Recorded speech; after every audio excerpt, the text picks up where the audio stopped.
Pemirsa, untuk mengetahui suasana demo para guru honorer, kita segera bergabung dengan Rianti Rahadiana. Rianti, apakah demo para guru masih berlangsung, Rianti?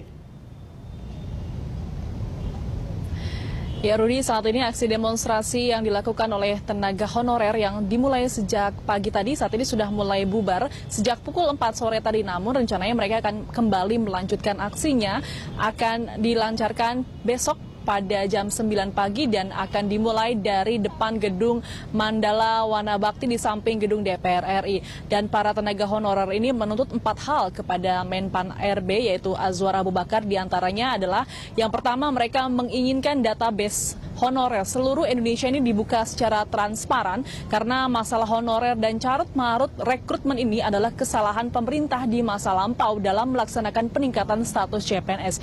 Tuntutan yang kedua, mereka mengharapkan segera tuntaskan honorer menjadi CPNS secara bertahap sesuai database baku atau BKN yang dipublikasikan seluruh Indonesia berdasarkan masa kerja dan usia kritis. Dan tuntutan yang ketiga, mereka menginginkan segera mengangkat honorer tahun ini juga. Dan yang tuntutan terakhir adalah membatalkan CPNS atau tenaga honorer yang terbukti memanipulasi data dan juga mengusut pegawai atau pejabat yang terlibat di dalamnya. Rudi. Ya, Rianti, kalau saya boleh simpulkan, artinya tadi para guru honorer ini bertemu dengan Menpan RB dan menyampaikan tuntutan mereka. Bagaimana respon dari Menpan RB? Apakah ada informasi soal itu? Ya, sekitar pukul 2 siang ini ada 10 orang perwakilan dari tenaga honorer yang melakukan demonstrasi ini. Mereka diterima oleh Seskap Dipo Alam dan juga Menpan ARB Azwar Abu Bakar ini, dan mereka juga melakukan dialog seperti itu dan mereka juga menyampaikan aspirasinya. Dan inilah jawaban dari Menpan ARB, diantaranya honorer ini terjadi karena masalah manajemen masa lalu yang tidak melihat keterbutuhan dari daerah. Selain itu juga Menpan ARB Azwar Abu Bakar juga menilai perbedaan kategori 1 dan kategori 2 ini hanya masalah penganggaran saja, karena untuk honorer kategori 1 ini dibiayai oleh APBD atau APBN dan memiliki peluang langsung diangkat menjadi PNS.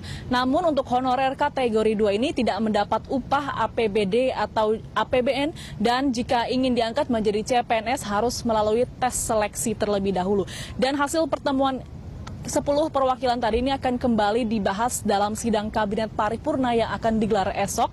Dan yang terakhir, Menpan RB Azwar Abu Bakar juga kembali menyampaikan bahwa penerimaan CPNS tetap melalui tahap seleksi atau tes terlebih dahulu. Dengan kesimpulan bahwa Menpan RB ini menolak permintaan para CPNS untuk segera mengangkat mereka atau tenaga honorer tersebut diangkat menjadi PNS.